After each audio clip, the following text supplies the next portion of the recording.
오늘 이 시간은 근심과 기쁨 사이, 근심과 기쁨 사이라는 제목으로 말씀의 은혜를 나누도록 하겠습니다. 앞에 여인들이 향품을 가지고 예수님의 무덤으로 가고 있습니다. 이 여인들의 표정이 어떻습니까? 굉장히 어둡죠. 왜냐? 이 여인들은 근심하고 있기 때문입니다. 성경에 보니까 무엇을 근심하고 있느냐? 무덤의 돌을 누가 옮겨줄까를 근심하고 있는 거예요. 왜냐하면 무덤 앞에 군인들이 지키고 서 있고 큰 돌로 막아놨기 때문에 이 여인들이 이 향품을 예수님께 발라드리지 못할까 봐 근심하고 있는 것입니다. 그런데 이 여인들의 근심은 헛된 근심이죠. 왜 그럴까요? 이미 예수님은 부활하셨습니다. 그리고 무덤의 돌도 이미 어떻게 돼 있어요? 옮겨져 있습니다. 이 여인들은 그걸 까맣게 모르고 근심하고 부활주일 아침을 시작한 것입니다. 자, 오늘은 부활주일이죠. 우리 기독교의 3대 절기가 있습니다. 첫 번째는 성탄절이고, 두 번째는 부활절이고, 세 번째가 추수감사절입니다. 여러분, 예수님은 지금 이미 부활하셨습니까? 안 하셨습니까? 여러분 믿으십니까? 네. 예수님은 부활하셨고 하나님 보좌 우편에 계시며 성령을 우리에게 보내셔서 우리의 생사화복을 주관하고 계신 줄로 믿습니다. 네. 그러면 근심할 필요가 없겠죠.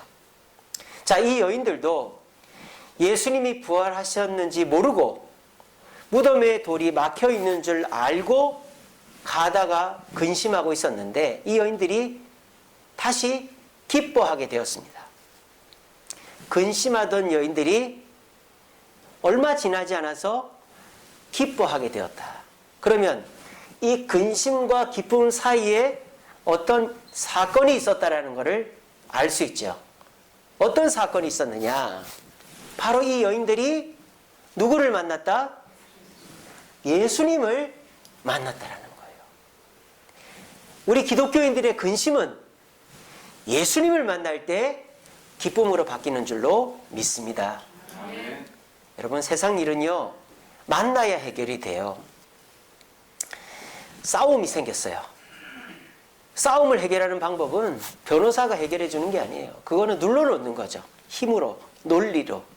싸움은 만나서 해결해야 됩니다. 거래도 어떻습니까? 아무리 내가 사겠다 하는 사람도 직접 나타나지 않으면 그 사람 믿으면 안 되죠. 호가만 막 띄워놓고 말이죠.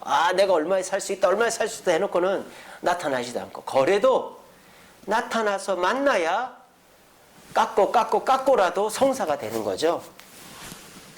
전쟁도 마찬가지예요. 이 나라와 이 나라가 전쟁을 하려고 그래요. 그런데 만나면 전쟁도 안 할 수 있는 거예요. 이 세상의 일은 만나야 해결되는 일이 많습니다. 근데 지금 우리는 만날 수가 없어요. 이 코로나 시절이기 때문에. 그러니까 갈등이 쌓여가는 거예요. 그러니까 사람들 마음이 답답한 거죠. 그리고 불안한 거죠. 답답하고 불안하다 보니까 그 답답함과 불안함이 쌓여서 근심이 되는 겁니다. 그래서 세상 사람들은 이 근심을 이기기 위해서 나름대로의 방법을 쓰죠. 놀러 가는 사람도 있고, 맛있는 걸 먹는 사람도 있고, 그리고 그냥 집에서 잠자는 사람도 있고, 나름대로의 방법을 동원해서 근심을 이기려고 합니다만, 우리 기독교인들, 그리스도인은 근심이 있으면 누구를 만나야 된다고요? 예수님을 만나야 기쁨이 생긴다. 왜? 우리는 그리스도인이니까. 저는 박희재입니다만 옛날에는 사람의 이름을 볼 때 누구누구의 아들 이렇게 불렀단 말이에요. 그러니까 저는 박창목 씨의 아들이거든요. 제게 문제가 있을 때 제가 어린 시절에, 지금은 저희 아버지보다 제가 이렇게 힘이 있지만 제가 힘이 아무것도 없고 어린 시절에 근심이 있으면 저는 어디로 가야 되죠? 옆집 아저씨한테 가야 됩니까? 목사님을 찾아가야 됩니까? 아버지를 찾아가야죠. 옆집 아저씨는 사탕을 하나 줄 수 있습니다. 목사님은 좋은 말 하나는 해줄 수 있습니다. 하지만 나한테 생긴 문제를 직접적으로 해결해 줄 수 없습니다. 내가 겪고 있는 재정적인 문제를 해결해 줄 수 없습니다. 하지만 내 아버지는 나한테 사탕은 안 주고 좋은 말은 안 해줘도 내가 겪고 있는 문제를 직접 찾아가서 해결해 주고 내 재정적인 문제를 해결해 준다는 거예요. 저도 돌아보면 저희 아버지한테 사랑을 받은 기억이 없어요. 저희 아버지가 저한테 희재야 사랑해 한 번도 한 적이 없습니다. 경상도 사나이가 돼가지고 사랑이라는 말은 혼자서만 하는가 봐요. 저희 어머니한테도 여보 사랑해 이런 말 하는 걸 들어본 적이 없어요. 여러분들 좀 많이 하시기 바랍니다. 저는 맨날 합니다. 예, 걱정하지 마십시오. 근데 저희 아버지는 저한테 사랑한다, 수고한다, 너가 최고다 이런 말을 해본 적이 없어요. 맨날 만나면 제가 전에 얘기했죠. 저희 아버지가 저한테 뭐라 그런다고요? 단디해라 그랬어요. 단디해라. 그게 무슨 뜻이에요? 잘해라. 실수하지 말고 꼼꼼하게 해라. 그 경상도 사투리로 단디해라. 그런 뭐든지 저희 아버지가 단디해라, 단디해라 그랬어요. 그러니까 지금 와서 보면은 그게 저한테 제일 적합한 말이에요. 왜냐하면 제가 좀 뭐랄까요? 성급하고 덤벙덤벙하는 성격이 어려서부터 있었거든요. 그러니까 저희 아버지는 저한테 맨날 좋은 얘기를 안 해줘요. 야단치고 때리지는 않습니다만 잔소리하고 그랬단 말이에요. 근데 제 인생의 고비고비를 돌아보면 저는 한 번도 굶은 적이 없습니다. 저는 한 번도 신발이 떨어져서 구멍난 신발을 신거나 구멍난 옷을 입어본 적이 없습니다. 저는 학원비가 없어서 학원을 못 다니거나 대학 등록금이 없어서 대학을 못 다니거나 용돈이 부족해서 아르바이트를 해본 적이 없습니다. 그리고 저는 결혼할 때에도 돈이 없어서 결혼을 못하거나 제가 돈이 없어서 못한 일이 없습니다.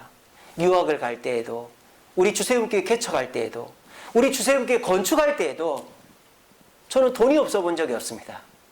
여러분 제가 제대로 돈을 모으거나 큰 돈을 벌어본 적이 있을까요? 저는 그런 적이 없어요. 학생 때는 학생이라고 또 어른이 돼가지고도 제가 쓰기 바쁘고 제가 교회 전도사, 강도사, 부목사가 돈이 어디 있습니까? 그 돈이 다 어디서 나왔게요? 어디서 나왔게요? 얘기를 좀 해보세요. 어디서 나왔을까요? 박창목 씨한테서 나온 거예요. 박창목 씨.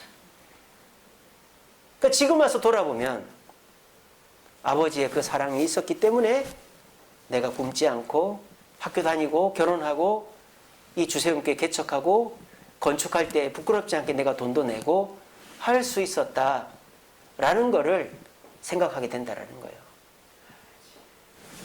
자녀가 어려운 일이 생기면 옆집 아저씨나 선생님을 찾아가는 게 아니라 누구를 찾아가야 돼요? 대답해 보세요. 누구를 찾아가야 돼요?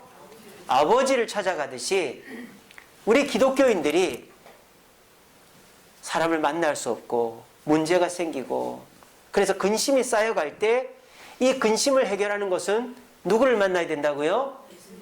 예수님을 만나야 된다는 것입니다. 제가 지난 금요 기도회 때 고난을 이기는 힘이라는 제목으로 설교했습니다. 우리 예수님이 십자가에 달려 죽으셨죠. 근데 예수님 주변에 아무도 없었어요.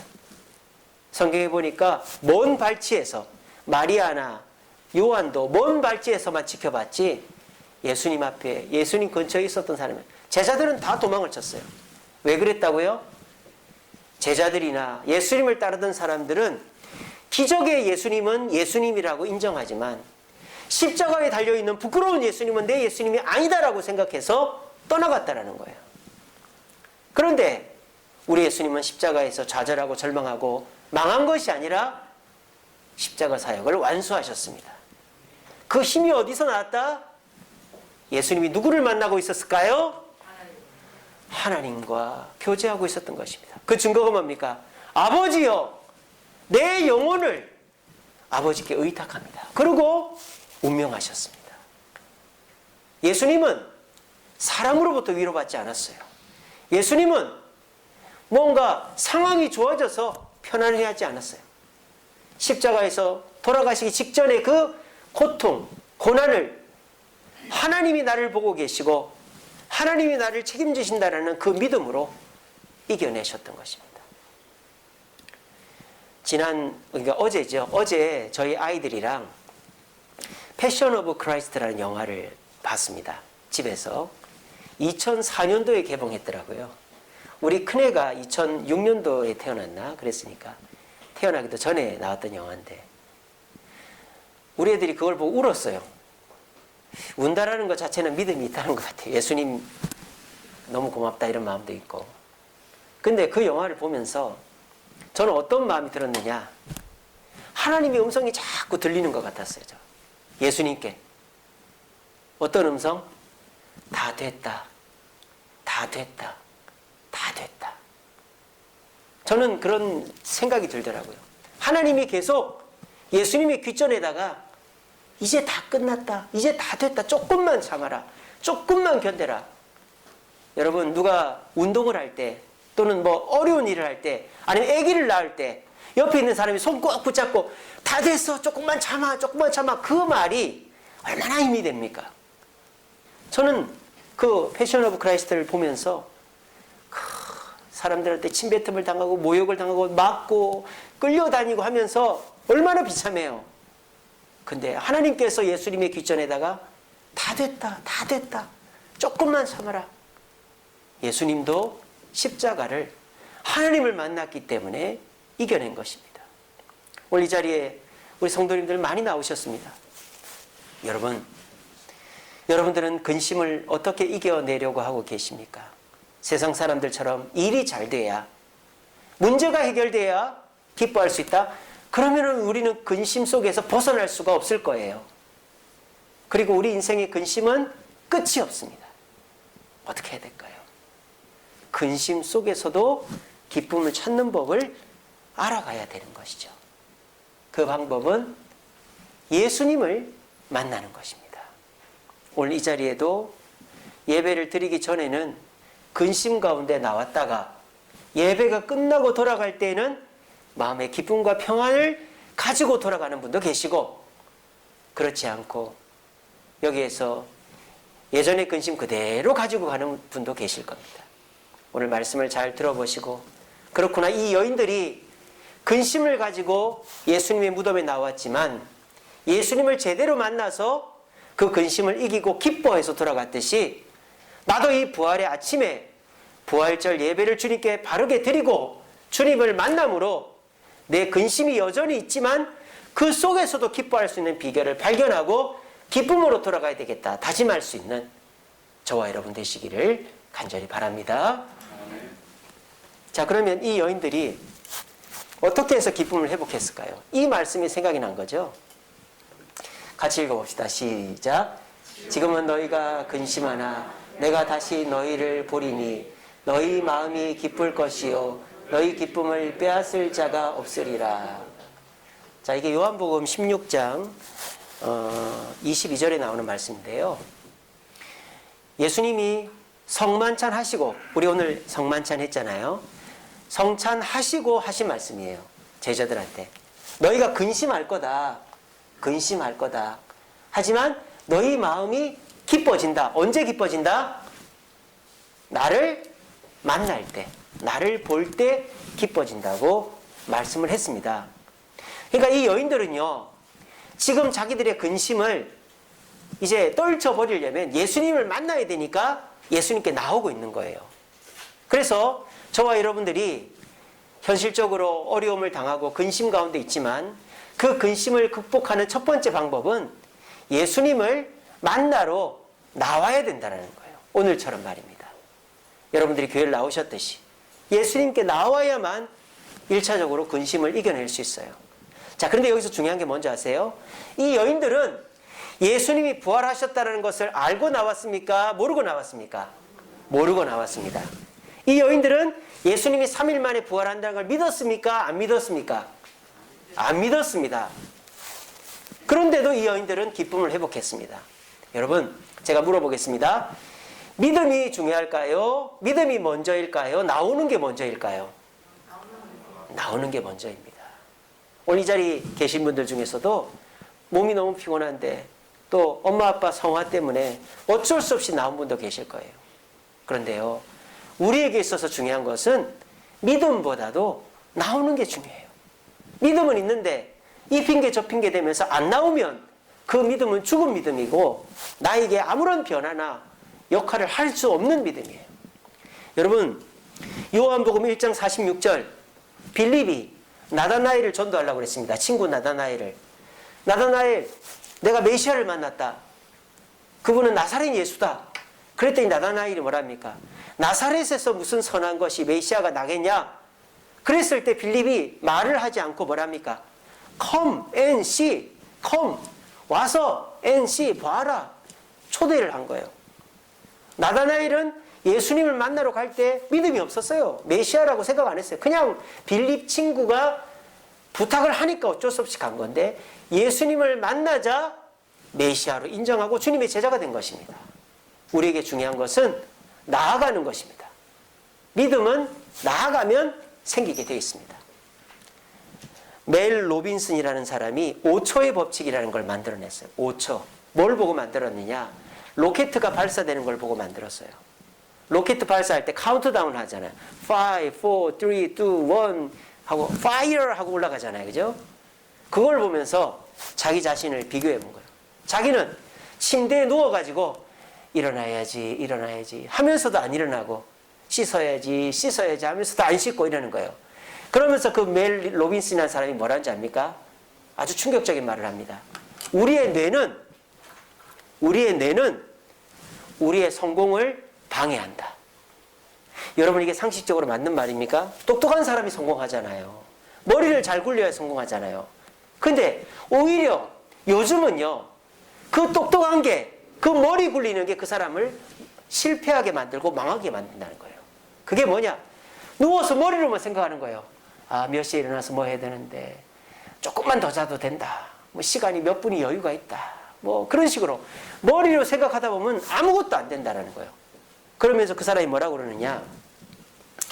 뇌가 나를 방해하기 전에 행동해라. 뇌가 나를 방해하는 시간이, 내가 나를 방해하지 못하게 하는 시간이 5초다 이 말이에요. 5초. 뭘 해야 되겠다 싶으면 5초 지나기 전에 해야지 뇌가 나를 방해를 못한다라는 거예요. 정말 맞는 말이죠. 여러분들도 해야 되는 줄 알면서, 고쳐야 되는 줄 알면서 뇌 속에서 이 핑계 저 핑계 마귀가 역사해가지고 안 하는 게 얼마나 많습니까? J.K. 롤링이라는 사람, 해리포터라는 소설을 쓴 억만장자죠. 그 소설 써가지고 J.K. 롤링이 이런 말을 했습니다. 누군가로 태어나는 것이 중요한 게 아니라 어떤 사람으로 성장하는가가 중요하다라고 그랬어요. 누군가로 태어나는가. 뭐 부잣집에 태어나고 뭐 학자집에 태어나고 뭐 권력자 집에 태어나는 게 중요한 게 아니라 어떤 사람으로 성장하는가가 중요하다. 어떤 사람으로 성장하는 데에는 머리보다 행동과 결단이 중요하다는 거예요. 예수님을 만나려면 매주 교회를 오셔야 됩니다. 아이고 목사님, 그건 너무 비효율적이지 않습니까? 한번 교회 왔을 때 만나고 또 만날 수 있을 때 가는 게 좋지 않나요? 여러분, 그렇게 되면은 여러분들이 시간을 정해놓고 오면 될 거 아니에요. 그게 안 된다라는 거예요. 우리 옛날 말에 이런 말이 있습니다. 어느 구멍에 볕들지 모른다, 이런 말이 있어요. 구멍이 여러 개 뚫려 있으면 어느 구멍에 볕들지 모른단 말이에요. 근데 머리가 똑똑한 사람은 해가 이렇게 뜨고 각도가 이러니까 여기다 구멍을 딱 뚫어놓으면 거기서 빛이 들어오겠지. 그게 내 뜻대로 안 된다라는 거예요. 그러면은 햇빛을 맨날 받으려면 어떻게 해야 돼요? 구멍을 여러 개 뚫어놓으라 이 말이에요. 마찬가지입니다. 저와 여러분들이 예수님을 만나야 내 근심이 해결되고 기쁨이 회복되겠다 싶으면 만나러 나와야죠. 한 번 나올 거 두 번 나오고, 두 번 나올 거 세 번 나오고, 5번 나오고 10번 나오다 보면 그 속에서 예수님을 만나게 되는 것입니다. 그래서요, 저도 이렇게 성도님들 만나고 대화하다 보면 처음에는 자기 얘기만 합니다. 내가 이래서 힘들고, 이래서 저 사람한테 피해를 보고, 이래서 저렇다. 막 그렇게 얘기를 합니다. 그러면 그런 얘기들을 다 들어줘요, 처음에는. 근데 그런 얘기를 한두 번 하고 나면 그래도 저 사람이 이래서 좋고 그래도 저 사람이 저래서 좋고 나쁜 사람 아니다. 또 이렇게 말이 바뀌어요. 저는 아무 얘기도 안 하는데 그것도 다 들어줘요. 시간은 조금씩 줄어들어요. 그리고 또 만나면 어떻게 하느냐. 이렇게 합니다. 내가 문제다 이러는 거예요. 사실 내가 이런 문제가 있었다. 나도 이런 문제가 있다. 그래서 저 가만히 들어줘요. 시간은 더 줄어들어요. 나중에 되면 어떻게 되는 줄 알아요? 내가 이렇게 하기로 결심했습니다. 목사님. 이렇게 되는 거예요. 이게 다 어떻게 되는 거예요? 만나서 되는 거예요. 만나서. 저는 아무 얘기 안 해요. 그냥 들어만 주고 기도해 주겠습니다. 이런단 말이에요. 우리가 근심을 떨쳐내는 방법도 저는 똑같다고 봅니다. 여러분들이 주님 앞에 나오는 거예요. 한 번 나올 때 주님 앞에 원망하고 불평하고 주님 나 죽겠습니다 한단 말이에요. 그리고 또 나옵니다. 그러면서 그래도 감사합니다 이런단 말이에요. 또 나옵니다. 그래서 주님 내가 결단하겠습니다. 이렇게 하겠습니다. 그렇게 하다 보면 내 근심은 떨쳐나가고 근심 중에도 기뻐하는 방법을 회복하게 되는 거예요. 이것은 주님께 나와야 주님을 만나야 되는 것입니다. 그래서 우리는 매주 주님께 나오는 것입니다. 저는 확신합니다. 이렇게 매주 교회를 빠지지 않고 나왔을 때 진심으로 주님께 예배하고 주님 만나려고 할 때 우리의 마음에는 근심이 아예 없지는 않겠지만 근심보다도 기뻐할 일이 더 늘어갈 줄로 저는 믿어요. 여러분 주님께 나오는 거 아이고 내가 제대로 믿지도 않는데 믿음도 없는데 내가 한 주간 죄 가운데 살았는데 나가봐야 뭐하나 이런 생각하지 마세요. 나오는 것 자체가 믿음보다 더 중요합니다. 나오셔서 주님 앞에 나를 보이고 매주일 주님을 만남으로 근심을 기쁨으로 바꿀 수 있는 저와 여러분 되시기를 간절히 바랍니다. 두 번째로 이 여인들이 근심을 기쁨으로 어떻게 바꿨느냐. 믿었다 이 말이에요. 자, 이 여인들이 무덤을 보니까 아무도 없어요. 무덤 빈 무덤이에요. 근데 그 무덤에서 누구를 만났어요? 예수님을 만난 게 아니고 천사를 만났어요. 천사가 뭐랍니까? 다시 살아나신 분을 왜 여기서 찾느냐. 예수님은 살아나셨다. 갈릴리로 가라. 뭐 그랬단 말이에요. 근데 이 여인들이 그 말을 듣고 에이 또 뻥치네. 예수님이 살아났으면 우리한테 보여줘야지. 내가 봐야 믿겠다. 이러지 않고 이 여인들은 그 천사의 말을 듣고 예수님을 보지도 않았는데 부활하신 예수님을 보지도 않았는데 두려움과 기쁨으로 달려갔다라고 돼 있어요. 그러니까 이 여인들은 예수님의 부활을 직접 보고 믿은 게 아니라 천사의 말만 듣고 믿었다라는 것입니다. 사람들 중에요. 음모론을 좋아하는 분 계십니다. 음모론. 음모론이 뭔지 알아요? 미국에서 아폴로 그 우주선으로 달에 안 갔다. 이런 게 음모론이죠. 스튜디오에서 찍어놓고는 달에 간 척했다. 또 우리나라 세월호가 자빠졌잖아요. 그래서 아이들이 정말 안타깝게 많이 죽었잖아요. 그걸 가지고 또 인신공양을 했다. 이런 음모론이 있었어요. 또 요즘에는 또 어떤 음모론이 있습니까? 우리 문재인 대통령이 주사를 바꿔치겠다. 뭐 이런 음모론이 있어요. 여러분, 음모론을 좋아하는 사람의 특징이 뭔지 아십니까? 믿지 않습니다. 여러분, 음모론 좋아하지 마세요. 음모론이 짜릿합니다. 재밌습니다. 서프라이즈 이런 거 MBC에서 하잖아요. 그게 음모론 그 TV 다큐멘터리 뭐 이런 거잖아요. 음모론 좋아하지 마세요. 음모론 좋아하면 아무리 증거를 대줘도 안 믿는단 말이에요. 사람이 안 믿으면 어떻게 되는 줄 아세요? 자기 손해예요. 자기만 불편해지는 거예요. 안 믿으면. 믿는 사람들은 다 멀쩡한데 안 믿는 나만 의심하고 뒤로 빠지고 걱정하는 거죠. 여러분 옛날에는요. 믿는 사회가 아니었어요. 신용 사회가 아니었죠. 옛날에는 경험하고 믿는 사회였습니다. 그러니까 너무 힘들어요. 일도 어떻습니까? 내가 직접 해야 돼. 남한테 못 맡겨요. 불안하니까. 경제적인 활동도 어떻습니까? 남한테 뭘 받아야 내 물건을 줘요. 물물교환이죠. 또 뭘 배우는 것도 내가 먹어보고 내가 만져보고 내가 가서 배우는 거예요. 이게 경험하고 믿는 사회예요. 그럼 경험하고 믿는 사회의 특징이 뭡니까? 굉장히 불편하다는 거죠. 그리고 성장을 할 수가 없어요. 근데 오늘날 사회는 어떤 사회입니까? 신용사회. 믿고 경험하는 사회죠. 일도 주인이, 사장이 혼자 하는 게 아니라 누구를 둬요? 직원을 둬요. 직원한테 돈을 1억을 주면서 가서 입금을 하래요. 옛날 같으면 말도 안 되는 얘기죠. 저놈을 어떻게 믿고 1억을 주나. 근데 지금 큰 회사 하시는 분이 경리팀에다 그렇게 맡기지 자기가 다 입금하고 돌아다니는 사람이 어디 있습니까? 또 경제활동도 직접 물건을 주고 물건을 받는 게 아니죠. 뭐를 통해서 합니까? 화폐, 돈을 갖고 하는 거예요. 크레딧 카드, 요즘은 비트코인 갖고 하잖아요. 그러니까 화폐를 가지고 경제활동을 해야, 안 그러면은 뭐 탱크를 주면서 비행기를 사고 뭐 이럴 수가 없잖아요. 그리고 옛날에는 내가 다 경험해봐야 배우는 거예요. 근데 지금은 어떻죠? 선생님의 말을 듣고 배우는 거죠. 그러니까 더 많이 배울 수 있고. 여기서 미국 가본 사람 있어요? 근데 미국이 있다는 거 알잖아요. 어떻게 알아요? 선생님한테 배우고 TV로 보니까 알죠. 믿고 경험하는 사회는 더 많은 것들을 가질 수 있고 편리하다 이 말이에요. 세상은 그렇게 살면서 예수님은 왜 증거가 없어서 못 믿겠다라고 말합니까? 예수님이 왜 증거가 없습니까? 성경에 예수님에 대해서 기록이 되어 있고 또 예수 믿어 변화된 성도들 얼마나 많이 있습니까? 그런데도 내가 경험할 수 있는 증거를 달라면 결국 그거는 누구 손해일까요? 내 손해라는 거예요. 나만 손해예요.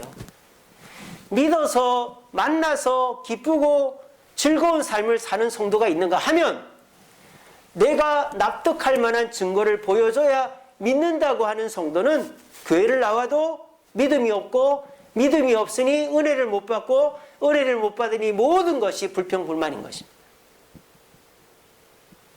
믿음의 습관을 갖지 않으면 목사님이 뭐 어떻게 저렇게 하나, 성도들이 뭐 이렇게 하는 거 아닌가, 누가 내 욕하는 거 아닌가, 뭐 교회가 어떻게 하는 거, 음모론에 빠져가지고 남을 막 의심하고 그러면은 그 사람은 삶의 기쁨을 자기 스스로가 지워버리는 것이죠.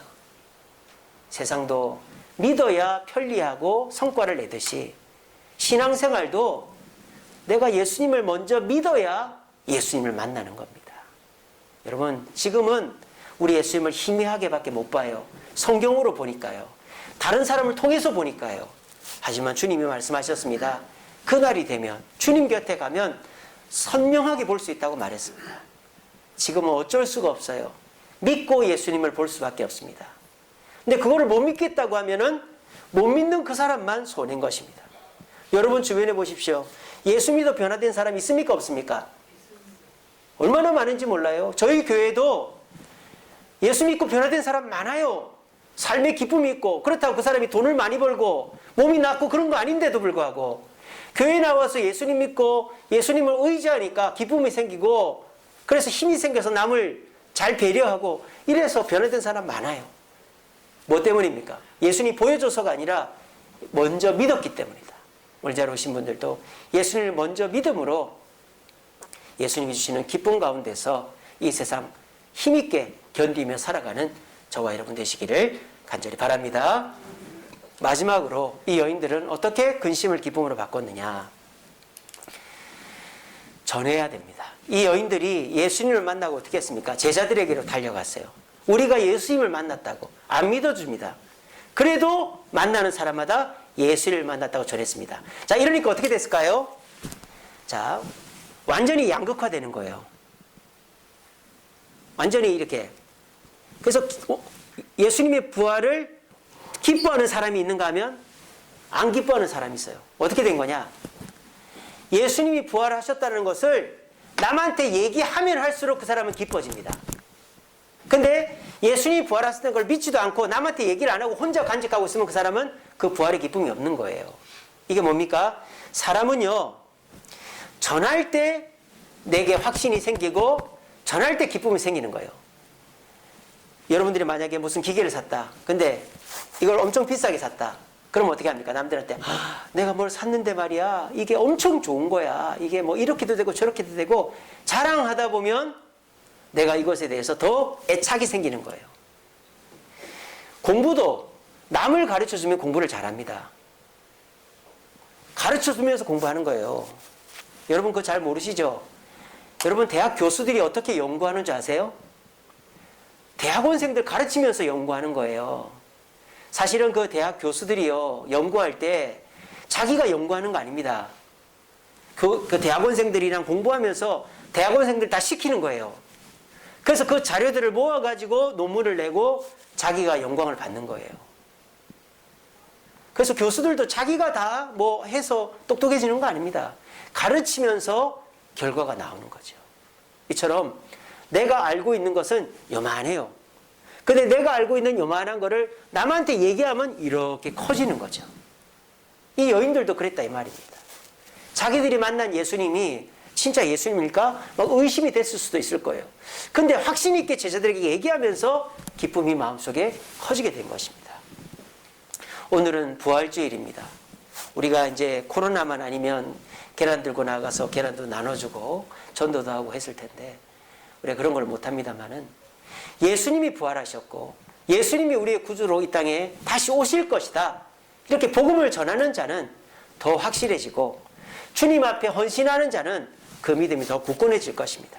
근데 내가 바쁘니까, 내가 몸이 아프니까, 내가 여유가 없으니까 나는 믿는다. 엄마 나는 믿어.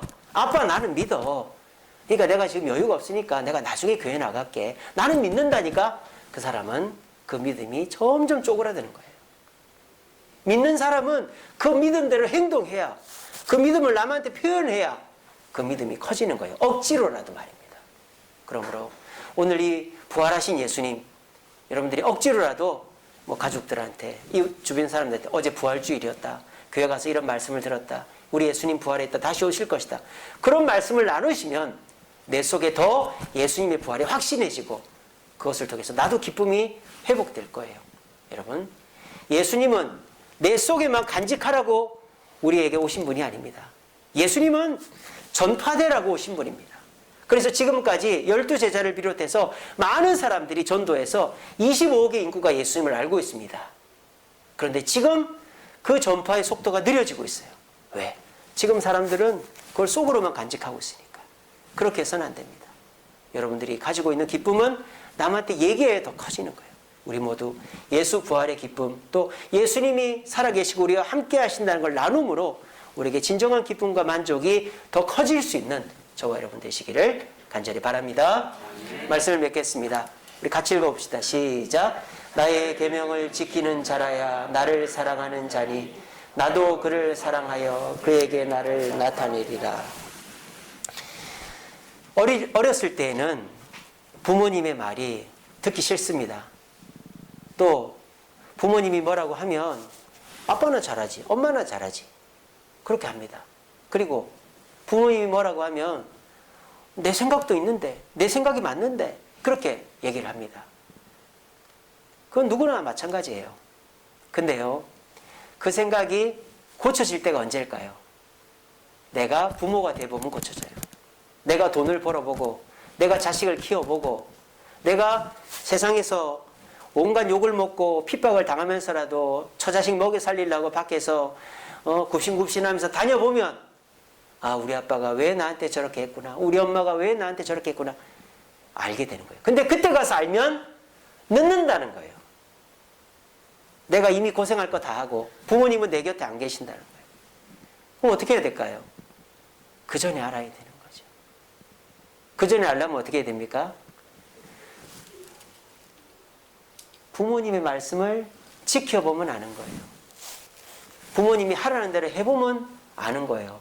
자, 부모님은 왜 우리한테 일찍 일어나라, 좀 씻고 다녀라, 지금은 공부해야 될 시기다, 그런 친구는 만나지 마라, 이런 얘기를 부모님들이 왜 할까요?